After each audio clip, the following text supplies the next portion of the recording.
Once upon a time, there was a young man named Jack, 27 years old, living his life as he had always known it, carefree, unburdened, and emotionally detached from the women he casually dated. He enjoyed his independence, and while he had close friends and relationships, he had never felt a deeper connection. That is until Emma, a close friend of his who was 23, unknowingly stirred something in him that had long been dormant. Jack had known Emma for a while, and their friendship was solid. She was a sweet, kind-hearted person, the type of girl who made everyone feel special. But Jack had never considered her anything more than a friend. At least, that's what he told himself. Their friendship was something he valued, and she had always seemed off-limits in his mind. Perhaps because deep down he knew that Emma was different from the other women he had dated. Things began to change between them over the past month. Jack couldn't quite place when or how, but something was building beneath the surface.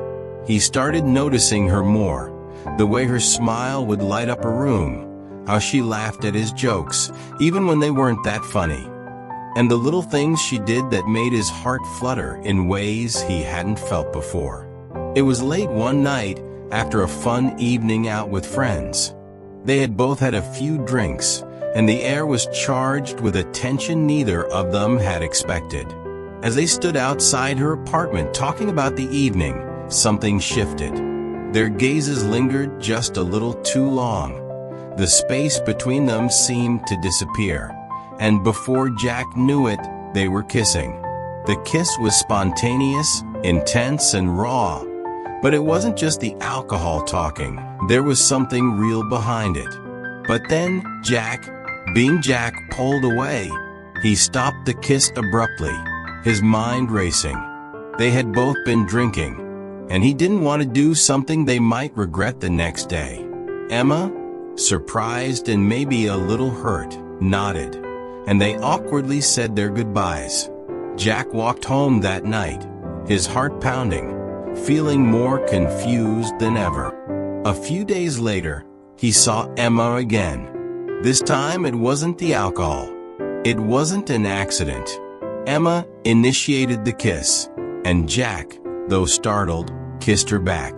But when she pulled away and told him she had feelings for him, feelings she had been harboring for months, Jack felt the walls inside him rise.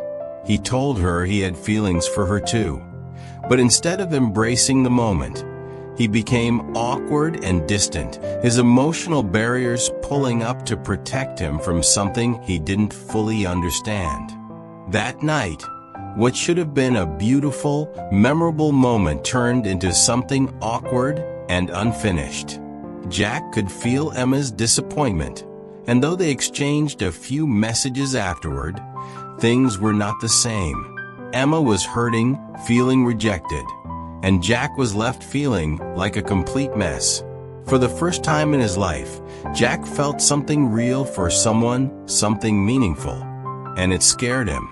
He had always been emotionally detached, able to move on from relationships without feeling a sense of loss, but Emma was different. She had cracked something open inside him, something he hadn't even realized was there. Jack couldn't stop thinking about her.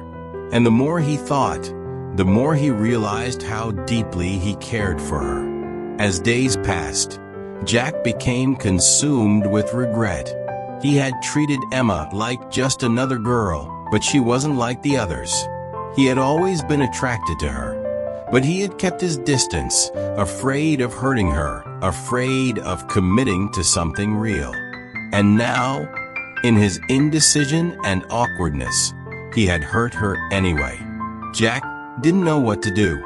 He thought about the moments they had shared, the way her lips had felt on his, and the way his heart had raced when she had confessed her feelings.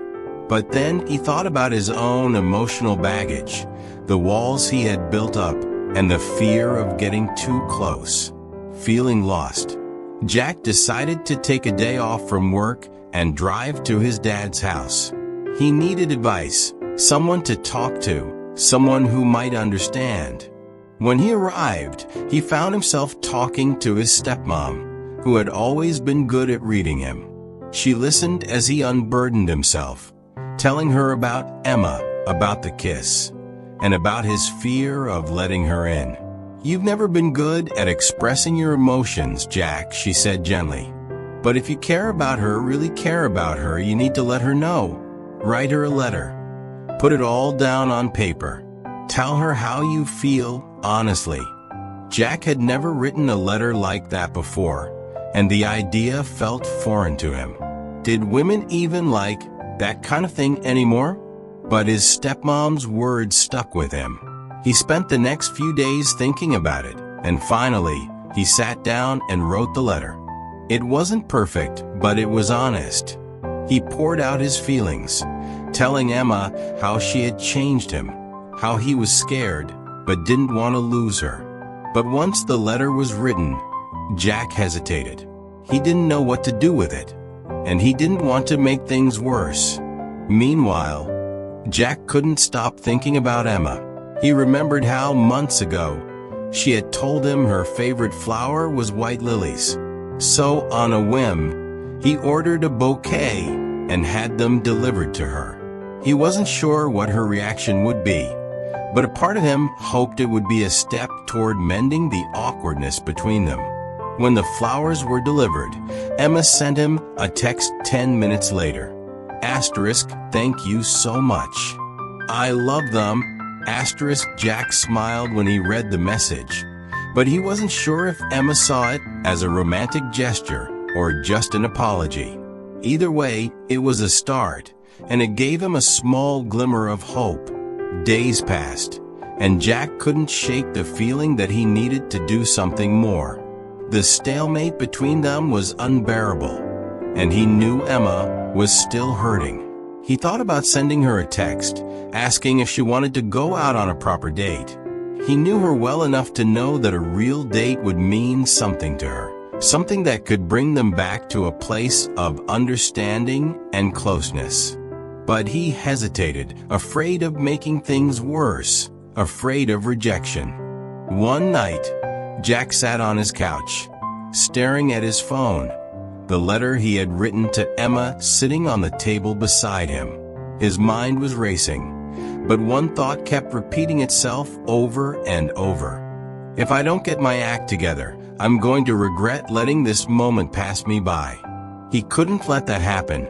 The next morning, Jack took a deep breath and texted Emma. "Can we talk? I'd really like to see you." Her reply came quickly. "I'd like that too."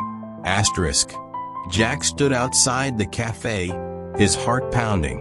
He hadn't felt this nervous in a long time. He clutched the letter in his hand, unsure if he would actually give it to her. But when he saw Emma walking toward him, her smile soft and tentative, he knew this was his chance to make things right. They sat down at a small table by the window, and for a moment, neither of them spoke. The tension was palpable, but Jack could see the warmth in her eyes. She was giving him a chance, and he wasn't going to waste it. "I'm sorry," Jack said finally, breaking the silence. "I've been a mess these past few weeks, and I know I hurt you." Emma looked at him, her expression unreadable. "I just don't understand why you pulled away," she said softly. I thought you felt the same way." "I do," Jack said quickly. "I do feel the same way. That's what's been messing me up. I've never felt like this before, and I didn't know how to handle it." He hesitated, then pulled out the letter from his jacket pocket and slid it across the table to her. "I wrote this," he said. "I didn't know how to say everything, so I put it in here." Emma looked at the letter, surprised, but didn't open it right away. Instead, she reached across the table and took his hand. "You don't have to explain everything right now," she said gently. "But I need to know that you're not going to pull away again." Jack squeezed her hand, feeling a weight lift off his shoulders. "I won't," he promised. "I'm scared, but I won't. You're too important to me." Emma smiled, a genuine smile that reached her eyes. And for the first time in weeks, Jack felt like everything might be okay. They spent the rest of the afternoon talking, laughing, and catching up on everything they had missed. The awkwardness slowly melted away, replaced by the easy comfort they had always shared. Jack realized that he didn't need to have all the answers right away. They could figure it out together, one step at a time. That evening, as they walked along the quiet streets, hand in hand, Jack knew that this was the beginning of something new, something real. He wasn't afraid anymore. He had found someone who made him feel more than he ever thought possible, and he wasn't going to let her slip away. As they reached Emma's apartment, she turned to him, her eyes bright with happiness. "So, what now?" she asked with a playful smile. Jack grinned, pulling her closer. "Now we take it slow, one step at a time." Emma nodded, her heart full of hope and love. "I'd like that." And as they kissed under the soft glow of the streetlights, Jack knew that for the first time in his life, he had found something worth holding onto. Their journey wasn't perfect. There would be ups and downs, moments of doubt and fear. But Jack knew they would face it all together. And that was all that mattered.